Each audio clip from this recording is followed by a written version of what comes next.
Let's keep it going. Strange Tales 104 number A. Human Torch meets Paste Pot Pete. I'm not gonna lie, you're gonna think I'm joking, but I'm not. Paste Pot Pete is legitimately my favorite Human Torch villain. Oh, he's great. He is the best. He's so funny. So, the story starts, Johnny's at a bank. Yeah.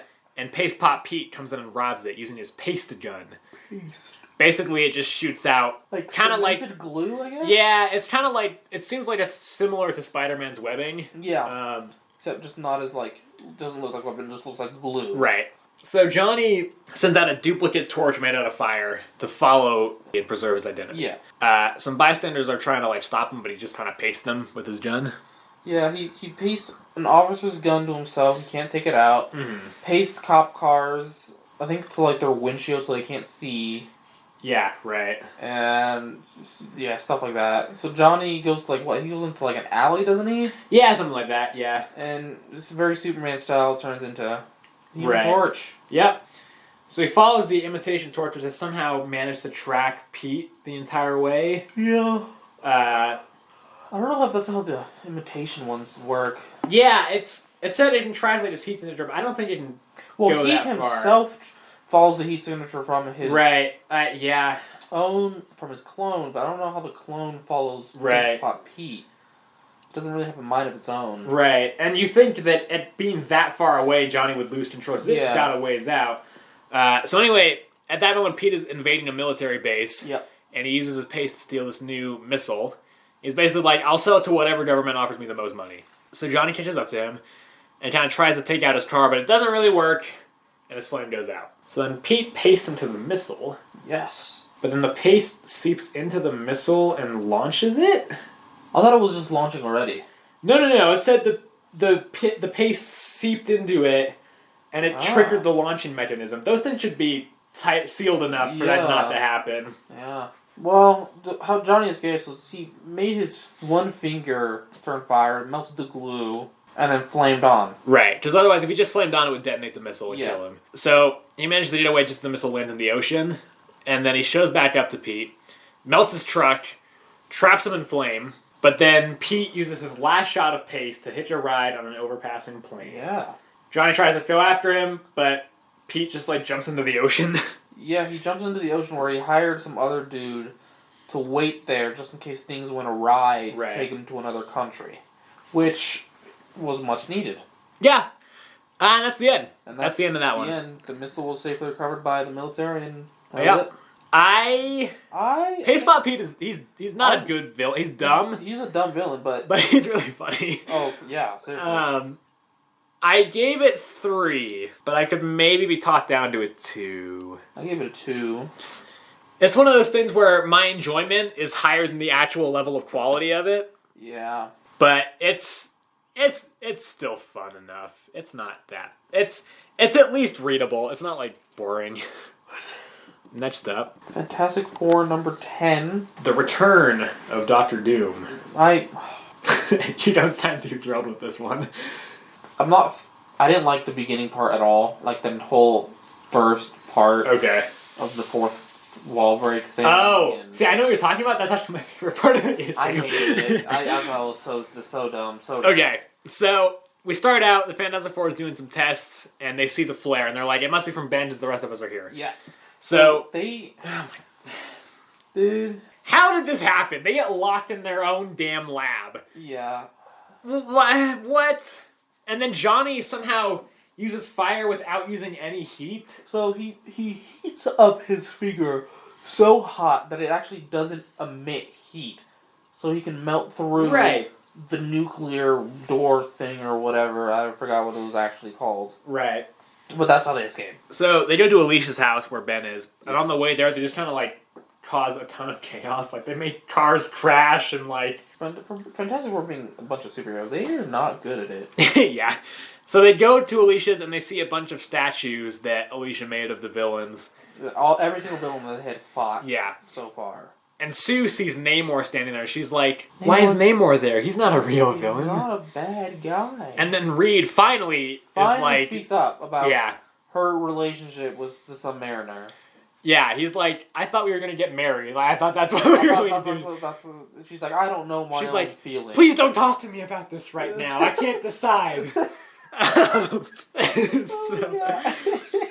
So then, so we cut to the offices of Stan Lee and Jack Kirby, dude, the writer and artist of this story. All the Fantastic Fours haven't. Haven't they? So basically, they're having some writer's block here. They're trying to find a good villain for the Fantastic Four. We don't know, like, we can't bring back Doom because he's trapped in space. Right. And all of a sudden, Doom walks in. Dr. Doom walks in. He's like, he literally, cheesiest call ever. I heard someone call my name. No. No. Oh, boy. No. Yeah. So, Doom is like, hey, Stan Lee and Jack Kirby, can you ask Reed Richards to come in and discuss a new story plot for the next Marvel comic? Oh, my God, dude. In fairness, I think the general idea here is that these people are writing about the adventures of the Fantastic Four. So it's not like they're writing their own comic. They're just putting themselves in the story. That is, yes, technically, that is how it is. Yeah. So Reed agrees, but he's like, that's suspicious. We just talked about a new story plot yesterday. But he goes in, Doom gasses Reed, and he takes him back to his lair. Yeah. And he tells Stan and Jack, and he's like, yo, tell the other three to come meet me at the lair, at my lair. So Doom tells Reed his whole story here. When he was flying off into space, he got rescued by an alien race called the Ovoids. They just look like eggs. Egghead. Yeah. And they showed him their technology, which includes body swapping, and they sent him back to Earth. Yeah.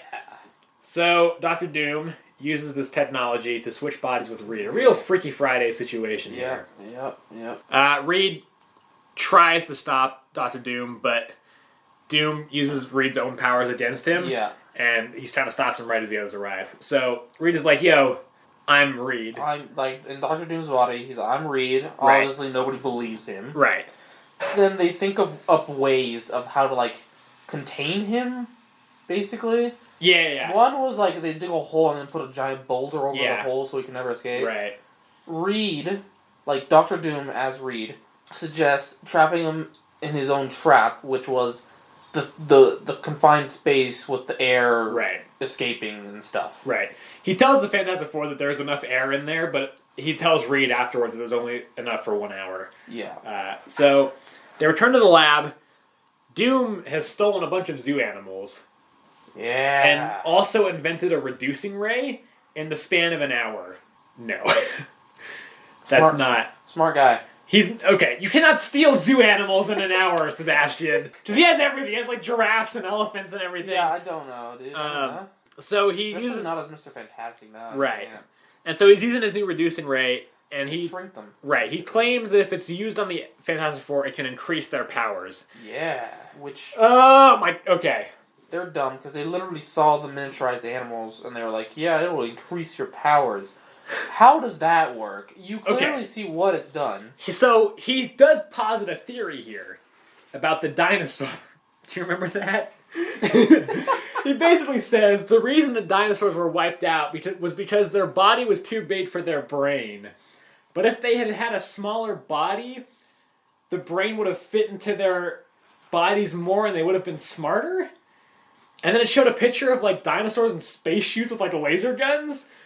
Who believes that? That's not how brains work. That's not how knowledge works. The size of the brain compared to the body has nothing to do with your IQ level and stuff. So no. Yeah, so he's like, so that it distracted the other three. Yeah. It freaking convinced them. They were like, oh yeah, that makes sense. Yeah, so he's like, it's actually just he's like, yeah, so it'll increase your powers, but then he's thinking to himself, he's like, actually, it'll just shrink them down to nothing. Yeah. So we cut back to Reed, who's still trapped, but he manages to escape. He, like, throws an oxygen cylinder at another oxygen cylinder, and it blows up and breaks the cage. I don't think it blows up. I think it's just, like, more like a projectile thing, and just, like... Maybe. Something happens, the cage breaks, and he's free. Right. So he goes to Alicia's, and he tries to convince her of the situation. It almost works, because Alicia is blind, so she doesn't really... Yeah. She just hears him. Yeah. But Sue is also there, conveniently, and just knocks Reed out. Yeah. So the others arrive at the place, and they're about to, like, kill him, basically. Ben is like, look, he's like about to smash this dude. Yeah, well, obviously, he went after his love life. Right. It makes sense. But Ben's like, I can't bring myself to do it for some reason. So they take him back to Doom in Reed's body. Doom tries to, like, speed up his plan. He's like, just jump in front of the... Just get the powers right now. Just do it right now. Yeah. But Reed tries to kind of stop him, and the others kind of get suspicious. They're like, what's going on here? So Johnny somehow reflects a piece of dynamite from a construction site outside the building and makes it look like it's inside the building. Yeah. He's just... His powers are limitless, man. He has no limit to any of his powers. No. Anyway, Reed in Doom's body jumps on the dynamite, and Doom tries to get away. Yeah. So that's how they realize. They're like, it is Reed. Reed was still... Reed and Doom's body was telling the truth the entire time. Right.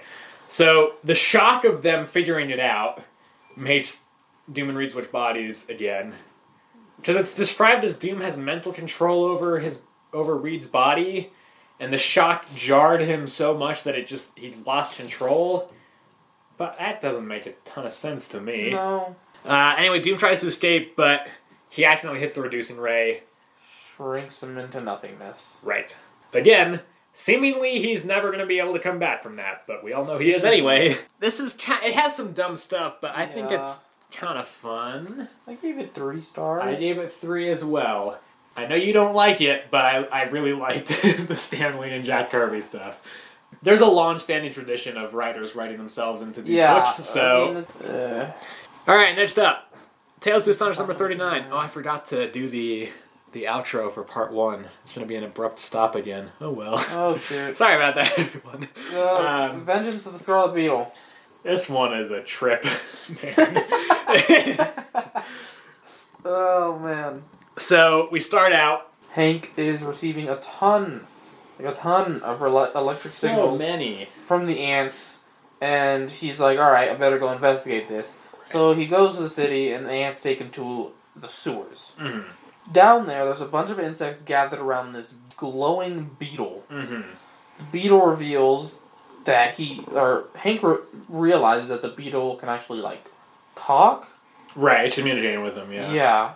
And he's like, I was hit by humans, like, atomic thing. Yeah, he got radiation stuff. And now he can talk. He has I think it said he has the brain of a human now. Yeah, actually now, yeah. So, the insects all turn on Hank and they throw him down a hole. And they take the size gas in his helmet. And all the insects, except the ants, are still loyal to him because they don't have a sense of greed or vanity. They just are partners in the fight against crime. Yeah. They go to attack the surface world.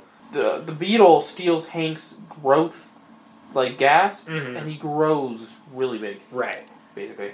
And him and his insect army goes to take over the world. Yep. So they start taking out the communications and everything. Yeah, they steal dynamite. Right. They do a bunch of stuff. Basically. The ants manage to find Hank in the hole, and they help him escape. So he goes out to confront the Scarlet Beetle and the army of beetles. It's like a full army of them. Yeah. And he's with his army of ants, and there's more fucking honey ants, man. Have we searched this up yet to see if this is a thing? We should probably look that up, yeah. I'm going to do it right now. Honey ants, question mark. honey pot ant. They're like circular. But do they secrete honey? Also called honey ants are ants which specialized workers that are gorged with food by workers to the point that their abdomens swell enormously. Other ants then extract nourishment from them. They function as living larders. It doesn't seem like they secrete honey, though. Specifically honey. Yeah, so, I mean, that's the thing anyway in this. Yeah. And there's like a ton of them. And they manage to beat back all the insects, and they finally reach the Scarlet Beetle. So Hank runs into a toy shop, and he takes a toy lance, and he throws it at the reducing gas, which the Scarlet Beetle is for some reason wearing. Yeah. Take it off if you don't want to shrink. That's an easy solution. Easy solution. But it punches it shrinks the Scarlet Beetle, who doesn't have any more growing gas. Nope. And so then Hank puts the Scarlet Beetle in a balloon. Rubber bands, like, one end so he can't escape. Right. And he takes it back to his lab, cures the radiation, and just lets him go. Yep. This is a weird one. But I also don't hate it. Alright, yeah, I gave it a 2. I was, again, torn between 2 and 3, but I'm settling on 2, probably. Because it's dumb, but, it's kind of fun. Next up, Strange Tales 105, Return of the Wizard, another Human Torch. The Wizard! Sebastian's favorite villain! Oh, man. So... He kind of sucked in this one. Yeah. It wasn't very good. Yeah, I would say this issue kind of sucks, just in general. Oh, well, definitely. It's a Human Torch solo. Yeah. So, anyway, we start with the Wizard who's in jail. Yep. But he becomes a very good prisoner. He's like a model prisoner. Model prisoner, so they give him work in a hospital. Yeah, which gives him access to a bunch of chemicals. Why would you give somebody like that access to chemicals? You know he specializes in stuff like that. Anyway, he steals a bunch of chemicals and he makes like the world's like strongest acid or whatever, and he burns a hole right through his cell. Right. Into the outside. But instead of going through the cell, he sticks in a corner by the door, and all the guards run through the hole. Nobody checks the cell. Leaves the gate open, and he just walks through the front gate and just escapes. Which also, even if there are other guards in a prison, like you wouldn't be able to just leave. You would think. So he goes back to his house. He sets up a force field so the police can't get in, and he issues a fight challenge to Johnny. Yeah.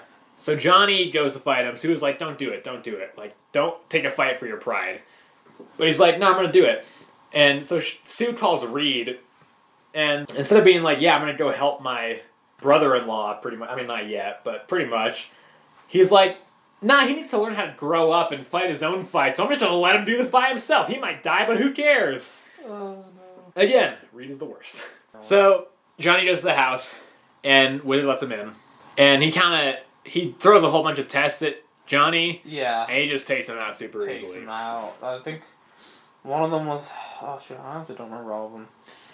Yeah, I think he threw a missile at him once, but he just kind of dodged it. No, it just melted right on him. There was that one. I think he shot like a gun at him at one point, but just made like a wall of flame. Yeah. But anyway, an alarm trips in another room. Yeah. And the Wizard goes to look at the cameras, but he can't see anyone. He's like, it must be the Invisible Girl. Yeah. So he goes and he finds Sue, traps her. He puts a bomb in the wall of the room. Yeah. And he lets Johnny into the room. Which also, Johnny just flames off, but he's so worried about his secret identity. Like, what? I don't question it. So the Wizard is like, you only have 5 minutes to escape, and if the temperature increases by even 1 degree, then it will explode. Yeah. So, their first idea was to have Sue climb on the shoulders of Johnny and try and reach the timer thing to, like, disable the timer of the bomb. Johnny... That didn't work. Yeah. So Johnny makes a quick fireball in his hand and launches it, hoping to hit it. He literally says, I hope this hits. Yeah, because otherwise we're all dead. And it hits. So Johnny can flame on, discovers the bomb, makes a makeshift rocket launcher with fire, launches the bomb into the sky, where it explodes. So he goes to confront the Wizard, who is trying to escape from the house. Yeah. Where is he hoping to go? The police have it surrounded. He's got no escape option. So Johnny uses like a flaming saw to cut the ceiling out and like make it fall on the Wizard. Yeah. Johnny is not the Green Lantern. Okay? How does he make this stuff? The rocket capsule, he makes like a flaming lasso. And now a flaming saw that actually works as a saw to cut the roof open. Yeah. This is... Ah! Yeah. The police capture him. Johnny goes home. I gave it 2 stars, but I'm going to drop it. I'm going to drop it to 1. Yeah, you're going to drop it to 1? Yeah. I gave it 2. I'm going to stick with 2. Mostly for the fact that, I like the Wizard, but he was off his A game today. He's only had 1 other appearance. And he was good in that appearance. Okay, last one. Journey to Mystery number 89, I believe, called The Thunder God and the Thug. So the story starts. Thor pollutes the ocean with a mannequin to protect his secret identity. I like the way you wrote it like that. Yeah. That's completely out of context. Oh no. Yeah, basically he's going back to his hospital to do some doctor work. And some people see him flying by. He's like, I protect my secret identity. So he takes a mannequin from a mannequin store, dresses up as Thor, launches it out the window. Yeah. And everybody's like, look, there he goes. Yeah. And he's like, it'll safely land in the ocean. And he goes back into his office, turns back into Don Blake. How does he know it'll safely land in the ocean? What if it just, like, spears some guy through the neck? It's very possible. Good. So anyway, meanwhile, this dude named Thug Thatcher, yes, that is his real name. His first name is actually Thug. He gets broken out of prison from his gang. So they have a gunfight outside of Don's place, and Thug gets hit. So all of his guys go up and they kidnap Don. They tie up Jane because they noticed that, like, back in the day, or they still have it, like down in the buildings, they have like the name of the person that lives there and like a bell to like ring it. Mm-hmm. It says doctor, and they're like, "Oh look, a doctor lives here. Let's go get him." They call him a Sawbones. Yes. So they get him. They bring him to Thug. So Don is like, "It's my duty as a doctor to save this man's life." Yeah. And so he removes the bullet, and then Thug is like, "Time to kill you, man. You can't get out of here. You can't like bring me to the cops." But Don somehow manages to make mental contact with Odin. At this point, when the guys came to kidnap him, he was like, "I can't change into Thor right here because they'll all know." But as soon as he makes mental contact with Odin like zaps the cane out of this guy's hand, and so he grabs it and he just smashes it right in front of everybody, literally doing exactly what he said he just couldn't do. But again, he turned into Thor right in front of everybody, and everybody probably was like, "It's." Where did this other dude go? It's Thor now. I'm making a new rule for myself. You don't have to follow this, but anytime this happens, anytime he does it immediately in front of someone else and they don't recognize it, I'm giving it 1 star. I don't care how good the story is, it's an immediate 1 star for me. Oh no. So Thor kind of takes out everybody, and he takes out the rest of them in a car chase, but Thug and his girlfriend escape. Thatcher escapes. Thor goes back to the hospital to find Thatcher kidnapping Jane. He's like, "Drop Mjolnir. Yeah. Or I'm going to kill her." But then Thor uses his super powerful vocal cords to throw his voice across the room to make it sound like someone else is there, but that's not how that works. He's a god. Fine, whatever. I don't care anymore. I'm giving this 1 star anyway. So Thor gets his hammer, he grabs his hammer, and he gets into safety. Thatcher tries to escape, and he goes on like this construction scaffolding thing. And then, like, Thatcher almost kills his girlfriend. He just, like, shoots at her. She's like, "Come down, I love you." And he's like, "No, I don't need you." And he starts, like, shooting at her. Just like, "Shut up. Pew pew." So Thor, like, melts the girders with the lightning. What lightning? But Thatcher is like, "Yo, I've got these rivets! These hot, boiling hot rivets. And I'm just going to throw them on the crowd unless you let me go." But there are no construction workers on there. And they wouldn't just leave burning hot rivets up there, probably. Maybe the lightning burned them? That's maybe... It's a very big if. So Thor's like, "Fine," but then the girder snaps anyway, and Thor catches him. He's like, I promised to not capture you. I didn't promise to not save you." Yay. And he drops him off right next to the cops. And then he just erases Thatcher's girlfriend's mind. Oh, we forgot to mention the best part of this issue. In the very beginning, it recaps Thor's origin, but then it shows Jane talking about how much she wants to be with Thor. Yeah. And she says, "I wish I could polish his hammer." I don't know if that was an intentional innuendo or not, but like come on, guys.